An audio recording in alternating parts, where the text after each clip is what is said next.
여러분, 해외 선교사가 와서 한국에 세운 첫 번째 교회는 어떤 교회일까요?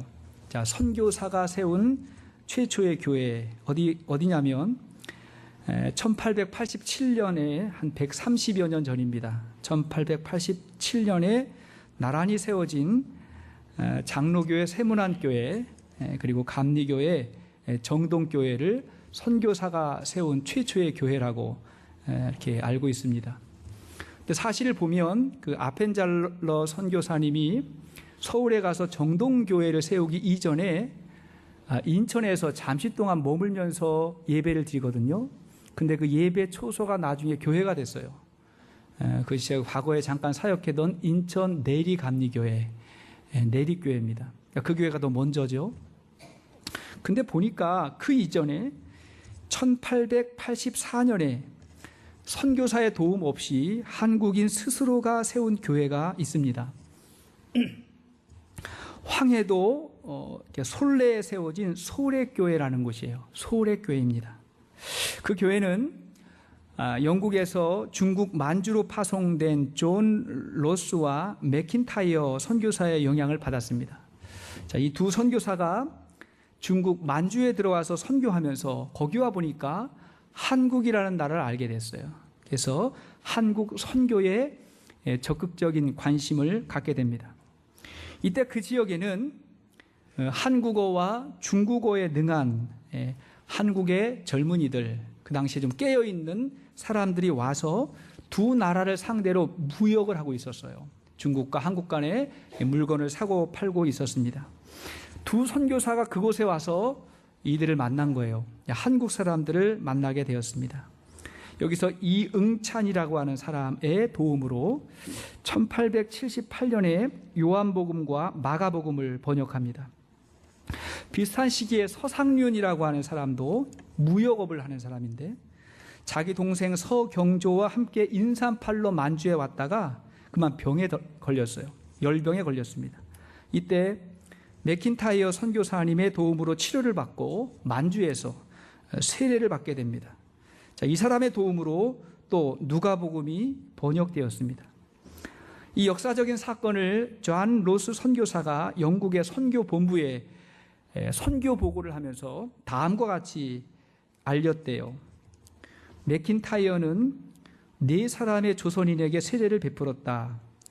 이들이야말로 장차 거두어들일 풍성한 수확의 첫 열매라고 확신한다. 현재 조선은 서방 세계와 철저하게 단절되어 있지만 곧 문이 열리면 천성적으로 중국인보다 덜 악하고 종교성이 깊어 기독교가 전파되기만 하면 급속도로 확산될 것으로 기대한다. 이렇게 보고했대요. 그리고 1883년에 이 서상륜이 이 번역된 성경을 가지고 그의 고향 황해도 솔레에 들어와서 그곳의 가정에서 가정교회가 시작됩니다. 그것이 한국 최초의 교회 소래교회의 시작이죠. 자, 이렇게 복음은 스스로 확장해가는 생명력이 있어요. 복음은요, 스스로 번져나가는 힘이 있습니다. 이러한 한국 교회사를 생각할 때에 생각나는 교회가 골로새 교회입니다. 왜냐하면 이 골로새 교회는요, 사도 바울의 영향력에 의해서 이 교회가 세워졌지만 바울이 골로새 지역에 간 적이 한 번도 없습니다. 바울에게서 복음을 들었던 에바브라라는 사람을 통해서 골로새 교회가 세워집니다. 오늘 본문 7절과 8절을 보겠어요. 7절, 8절 시작. 이와 같이 우리와 함께 종된 사랑하는 에바브라에게 너희가 배웠나니 그는 너희를 위한 그리스도의 신실한 일꾼이요 성령 안에서 너희 사랑을 우리에게 알린 자니라. 자, 사도행전 19장을 보면 사도 바울이 에베소에서 2년간 머무르며 두란노 서원을 통해서 매일매일 복음을 전합니다. 자, 그곳에 에바브라와 빌레몬이 있었어요. 두 사람이 있었습니다. 그들이 에베소 두란노 서원에서 복음을 듣고 에베소 동쪽 한 160km 정도 떨어진 자기들의 고향 골로새에 돌아가서 세운 교회가 바로 골로새 교회입니다. 우리는 새해를 맞이해서 주님 내 안에, 나 주님 안에라는 표어로 한 해를 맞이하게 되었습니다. 따라해 볼까요? 시작. 주님 내 안에, 나 주님 안에. 자, 이 기도의 제목을 가지고 한 해를 우리가 살아야 할 건데, 자, 그렇다면 주님이 내 안에 계시고 내가 주님 안에 사는 삶은 무엇일까?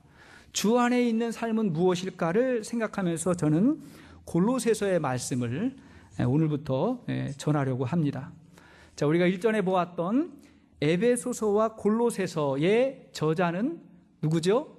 사도 바울이죠. 사도 바울이고 내용이 좀 비슷해요. 그래서 쌍둥이 서신이라고 불립니다. 그런데 에베소서의 주제는 교회란 무엇인가예요. 교회란 무엇인가? 예수님의 교회에 대해서 소개하고 있다면 골로새서의 주제는 교회의 머리이신 예수는 누구인가? 예수님은 누구인가에 대한 말씀이에요. 우리가 예수님 안에서 살기 위해서는 가장 중요한 게 뭐냐면 우리가 믿는 예수님이 얼마나 크고 위대하신 분인지를 알 필요가 있다고 생각합니다. 그래야 주님 안에 우리가 거하게 되잖아요. 자, 그렇다면 오늘 첫 시간으로 예수 안에 있는 그리스도인은 어떤 사람일까요? 또 그리스도인은 어떻게 살아야 될까요? 자, 첫째로 그리스도인은 하나님의 뜻으로 살아가는 사람입니다. 자, 우리는 하나님의 뜻으로 살아가는 사람이에요. 1절과 2절을 보면 바울이 서신을 쓰면서 언제나 그랬듯이 따뜻한 인사말로 이 편지를 시작하죠. 자, 1절을 보시겠어요? 1절 시작. 하나님의 뜻으로 말미암아 그리스도의 예수의 사도된 바울과 형제 디모데는 이라고 하는 말은 이 편지의 발신자 누가 썼느냐를 소개하고 있습니다. 자, 이 편지의 발신자가 누구죠? 사도 바울이죠. 바울과 형제 디모데는 그랬는데 바울이 기록하고 디모데는 동역자라는 그런 말이에요. 그런데 바울이 자신을 사도로 소개하죠. 그리스도 예수의 사도된 바울과 그랬죠. 사도, 난 사도다 이렇게 소개하고 있습니다. 사도라고 하는 말의 뜻이 뭐라 그랬죠? 보냄을 받은 자 혹은 파송받았다 그런 말이에요. 보냄받았다, 파송받았다. 자, 그러면 사도는 누구에게 보냄을 받았죠? 누구에게? 하나님에게 혹은 예수님에게. 이게 뭐라 했어요? 하나님의 뜻으로 되었다 그랬죠. 하나님의 뜻으로 사도된 바울은 이렇게 말하잖아요. 자, 하나님의 뜻으로 내가 사도가 됐다는 이 표현은 바울의 모든 서신에서, 거의 모든 서신에서 항상 고백되어지고 있습니다. 에베소서 1장 1절만 하나 보겠습니다. 시작. 하나님의 뜻으로 말미암아 그리스도 예수의 사도된 바울은 에베소에 있는 성도들과 그리스도 예수 안에 있는 신실한 자들에게 편지하노니, 거의 비슷하죠? 하나님의 뜻으로 말미암아 예수의 사도된 바울은 이렇게 소개해요. 왜 이런 말을 빠짐없이 바울이 고백할까요? 왜 그래요? 바울에게는 도저히 잊을 수 없는, 그냥 넘어갈 수 없는 아주 중요한 신앙의 고백이기 때문에 그렇습니다. 자신이 사도가 된 것은 자신이 하고 싶어서 된 것도 아니고, 그렇다고 하기 싫은데 억지로 된 것이 아니라 전적인 하나님의 뜻으로 되었다는 거예요. 이건 하나님의 뜻이라는 거예요. 오늘 직분을 받은 분들도 내가 하고 싶어서도 아니고 그렇다고 억지로도 아니라 누구의 뜻으로? 하나님의 뜻으로 주께서 직분과 사명을 주시는 것입니다.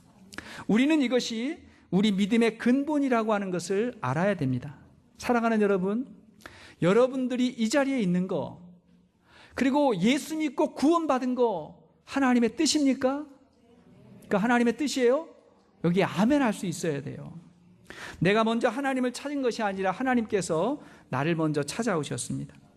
내가 먼저 예수님을 사랑하는 것이 아니라 내가 아직 죄인이었을 때 예수께서 먼저 나를 사랑하셨습니다. 이것이 우리 믿음의 시작이에요. 자, 이것을 믿으면 여러분들은 성도가 됩니다. 우리는 성도가 되는 거예요. 자, 2절을 보니까 2절 시작. 골로새에 있는 성도들 곧 그리스도 안에서 신실한 형제들에게 편지하노니, 여기 보니까 이 편지에 수신자가 나오죠. 편지를 받는 사람들인데 누구지요? 골로새에 있는 성도들이에요. 골로새는 지명이니까 그 안에 있는 성도들이 이 편지를 받습니다. 성도라고 하는 말은 거룩한 사람들이란 뜻이라 했죠. 그래서 하나님이 구별해서 세운 거룩한 사람들을 말합니다. 성도를 영어로 말하면 세인트라 그랬죠. 세인트. 번역하면 성자예요. 성자.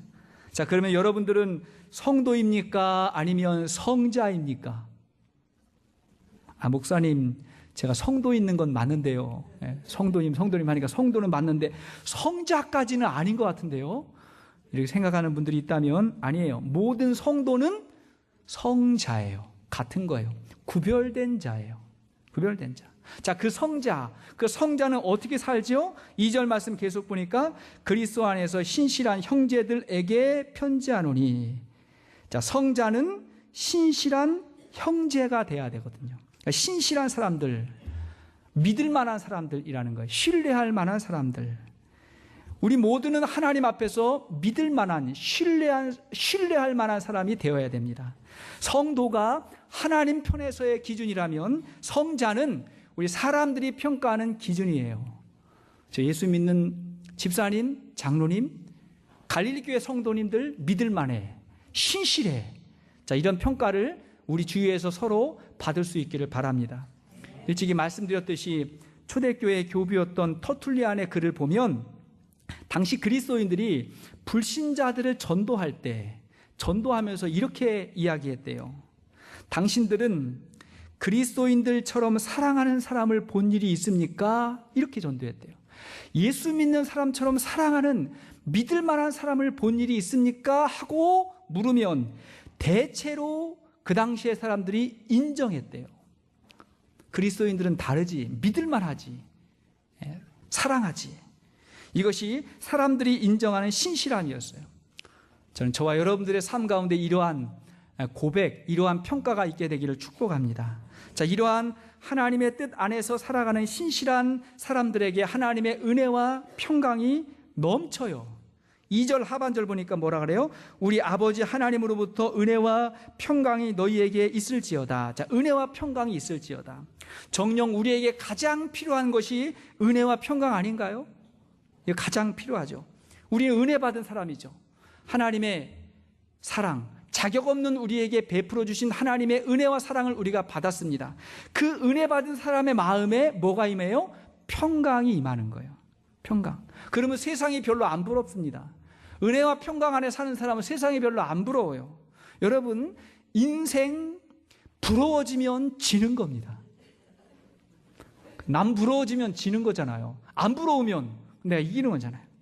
근데 우리가 하나님의 은혜와 평강 속에서 살아가면 세상에 부러울 게 없어요. 그게 너무 감사해서 그것이 인생의 승리인 줄로 믿습니다. 네. 자, 이렇게 하나님의 뜻으로 살아가는 사람들에게 어떠한 모습이 나타날까요? 둘째로, 소위 신앙의 세 가지 요소가 나타나요. 신앙의 3요소 혹은 3박자 혹은 쇠축 뭐든지 괜찮아요. 신앙의 세 가지 요소가 나타납니다. 어떤 학생이 시험을 보는데 이런 문제가 나왔대요. 우리 몸에 필요한 3대 영양소는 무엇입니까? 문제가 나왔대요. 이 학생이 답을 쓰는데 첫째 탄수화물, 두 번째 단백질까지는 생각이 났는데 지방이 생각이 안 나는 거예요. 이게 생각이 안 나가지고 한참을 고민하다가 그래도 빈칸으로 낼 수 없으니까 답을 적었는데 뭐라고 썼냐면 비계 이렇게 썼대요. 비계. 성경에는 하나님의 뜻대로 신실하게 살아가는 사람들에게 나타나는 세 가지 요소가 있다고 말합니다. 세 가지가 뭘까요? 세 가지는 믿음과 사랑과 소망이에요. 고린도전서 13장 13절 말씀을 보아도 그런즉 믿음, 소망, 사랑 이 세 가지는 항상 있을 것인데 그랬죠. 데살로니가전서 1장 3절 말씀 보니까 시작. 너희의 믿음의 역사와 사랑의 수고와 우리 주 예수 그리스도에 대한 소망의 인내를 우리 하나님 아버지 앞에서 끊임없이 기억하미니. 여기도 보니까 믿음의 역사, 사랑의 수고, 그리고 소망의 인내 세 가지를 말하고 있어요. 자, 오늘 본문 3절을 보니까 3절 시작. 우리가 너희를 위하여 기도할 때마다 하나님 곧 우리 주 예수 그리스도의 아버지께 감사하노라. 바울이 골로새 교회 성도들의 이야기를 들을 때마다 너무 감사한 거예요. 왜 감사하는가 봤더니 그 이유가 4절과 5절에서 나오고 있어요. 4, 5절 시작. 이는 그리스도 예수 안에 너희의 믿음과 모든 성도에 대한 사랑을 들었으며 너희를 위하여 하늘에 쌓아둔 소망으로 말미암음이니 곧 너희가 전에 복음 진리의 말씀을 들은 것이라. 여기도 보니까 세 가지가 나오죠. 믿음과 사랑과 소망. 자, 이런 모습이 예수 안에서 신실하게 살아가는 그리스도인들에게 나타난다는 것입니다. 자, 그러면 잠깐 설명할게요. 첫 번째가 뭐죠? 믿음인데 어떤 믿음이죠? 보니까 예수 안에 있는 믿음이라 그랬죠. 예수 안에 있는 믿음이에요. 모든 사람에게 믿음이 있죠. 그러나 예수 안에 있는 믿음이 중요한 것입니다. 복음은 우리에게 바른 믿음의 대상과 내용을 가르쳐 줍니다. 자, 우리 믿음의 대상이 누구죠? 예수 그리스도. 우리 믿음의 대상은 예수 그리스도예요. 믿음의 내용은 무엇이죠? 예수께서 우리 죄를 사하시기 위해서 이 땅에 오셔서 십자가의 죽으심으로 우리의 죄의 값을 지불하셨다는 거예요. 그리고 그분이 부활하셔서 지금도 우리를 위해서 중보하시고 다시 오셔서 우리를 완전하게 구원케 하실 예수님, 그 예수를 믿는 것이 믿음의 내용입니다. 그러므로 우리는 예수가 나의 구주와 주님이심을 믿습니다. 골로새 교회 성도들은 이 예수 안에 있는 믿음을 가졌던 거예요. 예수 안에 있는 믿음. 두 번째는 뭐죠? 사랑인데 어떤 사랑인가 봤더니 모든 성도에 대한 사랑이죠. 모든 성도에 대한 사랑이에요. 우리가 예수를 믿고 보니까 예수님 안에 있다 보니까 그 예수님의 관심이 내 주위에 있는 모든 형제, 자매, 이웃들에게 있다는 것을 알게 돼요. 주님의 관심이 누구에게 있다고요? 내 이웃과 형제, 자매에게 있다는 것을 알게 돼요. 그래서 예수 안에 사는 사람은 자기 주위의 사람들을 뜨겁게 사랑하게 돼요. 그게 믿음이에요. 뜨겁게 사랑합니다. 요한복음 13장 34절 이하의 말씀 보니까 시작. 새 계명을 너희에게 주노니 서로 사랑하라. 내가 너희를 사랑한 것 같이 너희도 서로 사랑하라. 너희가 서로 사랑하면 이로써 모든 사람이 너희가 내 제자인 줄 알리라. 너희가 사랑할 때 너희가 예수 안에 있다는 것을 모든 사람이 안다는 것입니다. 골로새 교회는 바울의 제자였던 에바브라에 의해서 빌레몬의 집에서 세워진 가정교회의 형태로 모였습니다. 빌레몬의 집에 골로새 교회가 있었어요. 그 빌레몬에게 아주 중요한 사건이 생깁니다. 과거에 그의 집에서 노예로 일하던 오네시모가 노예였는데 자기의 재산을 몰래 빼돌려가지고 재산을 숨기고 로마로 도망갔던 사건입니다. 그 당시에 노예가 도망가면 어떻게 되죠? 잡히면 죽습니다. 우리로 말하면 뭐 추노 이런 거 있잖아요. 노예 사냥꾼들. 노예가 도망가면 그 당시에는 죽는 거예요. 그런데 뜻밖의 스승인 바울에게 편지가 도착했어요. 그 편지의 내용이 바로 빌레몬서의 내용이에요. 편지의 내용을 보니까 이 도망간 오네시모가 로마에 갔다가 바울을 만나서 예수님을 믿고 지금 바울의 제자가 됐다는 거예요. 바울은 빌레몬에게, 그 주인이죠, 빌레몬에게 이 사실을 알리기를 원했어요. 오네시모가 지금 나에게 있다고 사실을 알리고 또 오네시모에게는 과거의 죄를 회개할 기회를 주었던 겁니다. 그래서 빌레몬이 오네시모를 용서하고 가족으로 받아달라고 그렇게 서신을 보낸 거예요. 자, 빌레몬서 1장 17절 18절 보시겠어요? 시작. 그러므로 내가 나를 동역자로 알진대 그를 영접하기를 내게 하듯 하고 그가 만일 내게 불의를 하였거나 내게 빚진 것이 있으면 그것을 내 앞으로 계산하라. 사도 바울이 말한 거예요.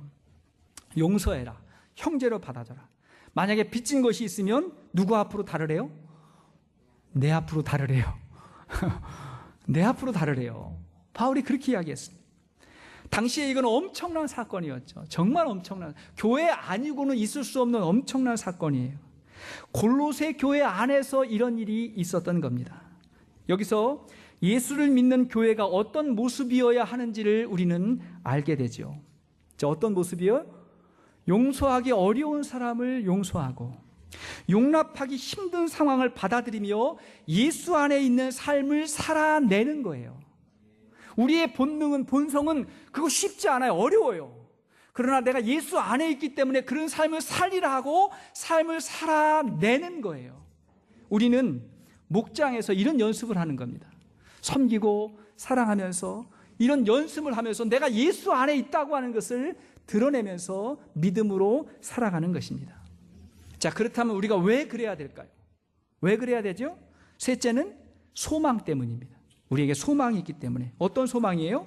5절 말씀 볼까요? 5절 보니까 너희를 위하여 하늘에 쌓아둔 소망으로 말미암음이니. 어떤 소망? 하늘에 쌓아둔 소망 때문이에요. 모든 믿음의 사람의 궁극적인 소망은 하늘에 있습니다. 여러분 믿습니까? 우리의 소망은 하늘에 있어요.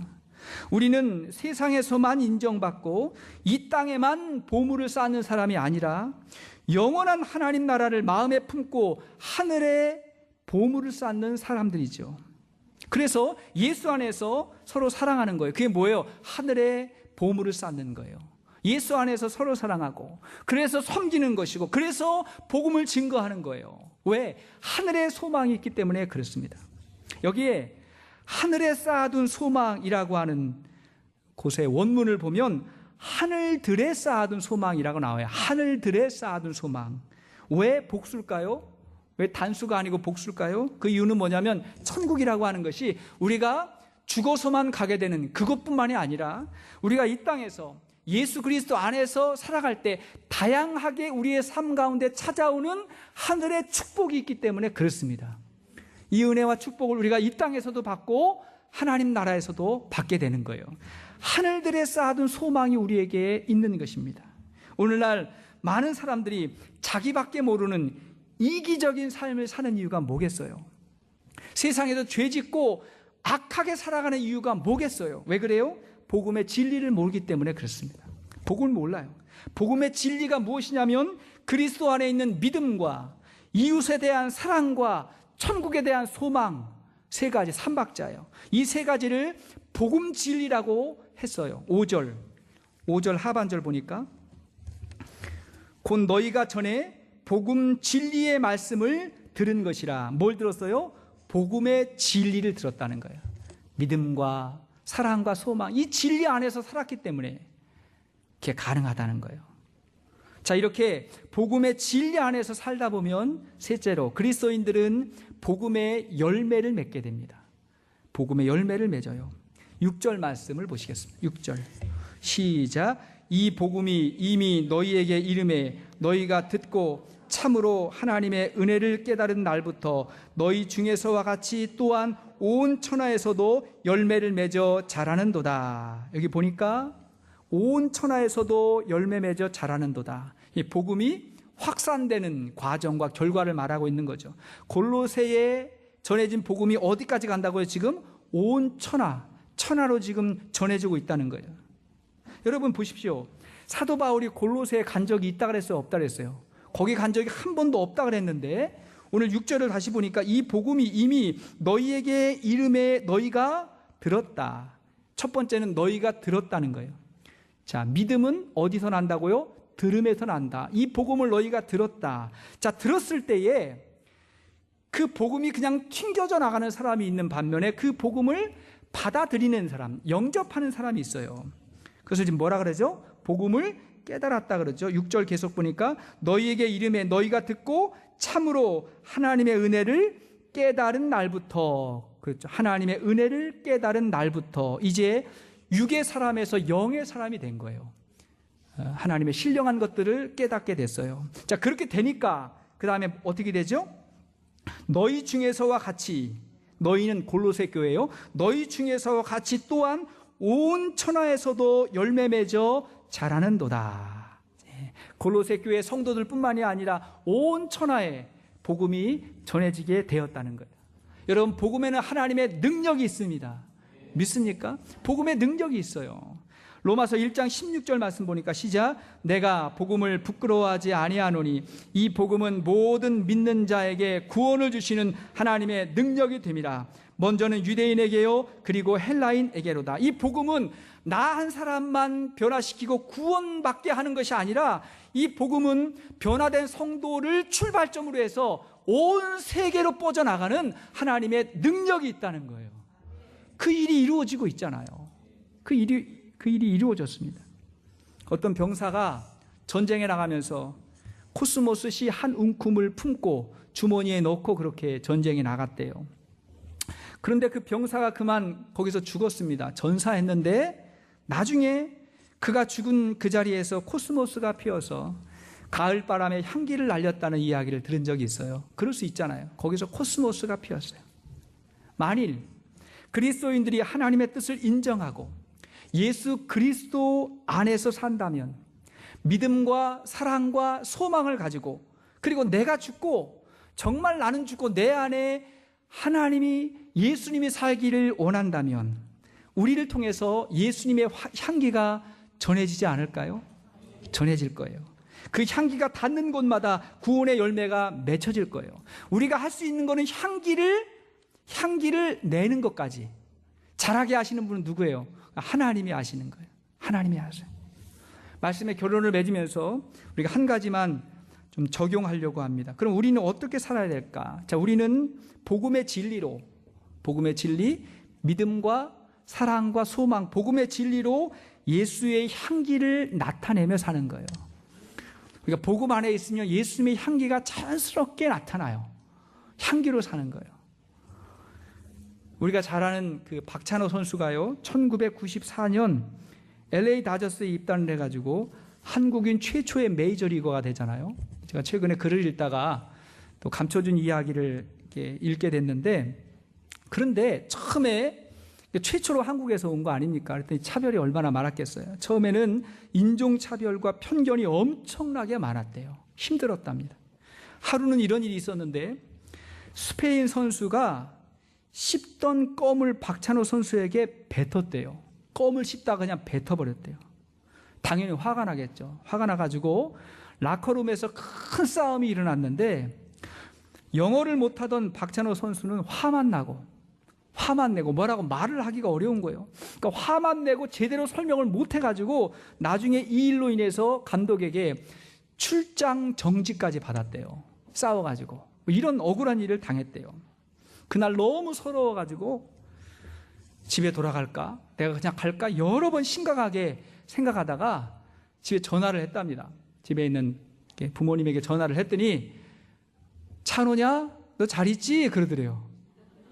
갈라 그랬는데 예, 잘 있어요. 그래, 너 잘 있을 줄 알았어. 너 잘할 거야. 힘내. 우리가 뒤에서 있으니까. 이렇게 이야기를 하더라는 거예요.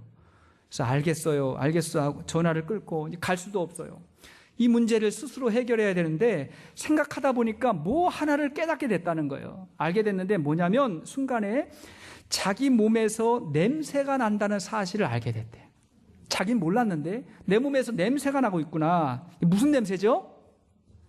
마늘 냄새, 김치 냄새, 장아찌 냄새, 된장 냄새, 이런 냄새가 나는 전혀 알지도 못했던 그 냄새가 나고 있다는 것을 알게 된 거예요. 그걸 깨닫고 나서 그날 독하게 마음을 먹고 냉장고에 있는 모든 한국 음식, 어머니가 다 보내온 거예요. 모든 음식을, 그동안 힘들고 어려우면 그거 먹는 게 낙이었는데 독하게 마음을 먹고 모든 음식을 다 버렸대요. 그리고 마트에 가가지고 치즈, 햄, 스파게티 이런 거를 사가두고 잔뜩 토가 나올 정도로 오기를 가지고 먹었대요. 엄청나게 먹었대요. 그랬더니 냄새 난다는 소리를 안 하더래요. 주위에서 냄새 난다는 소리를 안 하더래요. 그때 깨달은 게 뭐냐면 사람들이 내 존재를 싫어하는 게 아니라 나의 냄새를 싫어했다는 사실을 알게 됐다는 거예요. 여러분, 어느 누구도 인간의 존재 자체를 싫어하지 않아요. 나에게 있는 그 어떤 것이 원인이 될 수는 있어요. 우린 그걸 찾을 필요가 있어요. 내 존재가 아니라 나의 냄새를 싫어했다. 그걸 알게 됐다는 거예요. 여러분, 모든 사람에게는 알게 모르게 개인의 향기가 있어요. 그러다 옆에 있는 사람 냄새 맡지 마세요. 우린 다 똑같은 냄새 나니까 몰라요. 개인의 향기가 있는데 이 향기는 우리의 마음과 영혼에서 나는 향이에요. 영혼의 향기는 무엇을 먹느냐가 아니라 무엇을 보고 무엇을 듣고 무엇을 느끼느냐에 따라서 나타나는 거예요. 슬픈 영화를 많이 본 사람은 슬퍼진대요. 얼굴만 봐도 슬퍼지고, 좋은 책과 노래를 많이 듣는 사람은 항상 밝아진대요. 경쾌하고 행복해진대요. 하물며 내가 주님 안에 거하기 위해서 예배를 드리고 성경을 보고 성령으로 기도하며 복음의 진리 안에서 살아가는 우리들에게 그리스도의 향기가 왜 안 나겠습니까? 좋은 향기가 왜 안 나겠어요? 고린도후서 2장 15절 말씀 보니까 시작. 우리는 구원받는 자들에게나 망하는 자들에게나 하나님 앞에서 그리스도의 향기니. 자, 우리는 뭐라고요? 그리스도의 향기다. 예, 말씀 마치기 전에 좌우에 계신 분들에게 당신에게 그리스도의 향기가 납니다 하고 한번 격려해 주십시오. 시작. 당신에게 그리스도의 향기가 납니다. 당신에게, 여러분들에게 그리스도의 향기가 납니다. 어디에 있을 때? 우리가 복음의 진리 안에, 그리스도 안에서 살아갈 때 향기가 나는 거예요. 바울을 만난 에바브로처럼, 맥킨타이어를 만난 서상륜처럼 예수 안에 거하는 우리의 삶의 자리에 아름다운 복음의 열매와 향기가 맺혀질 수 있기를 주의 이름으로 축복합니다. 올 한 해 그렇게 될 거예요. 우리 교회가 그렇게 될 거예요. 여러분 가정이 그렇게 될 거라고 축복합니다. 예, 같이 한번 찬양하겠습니다.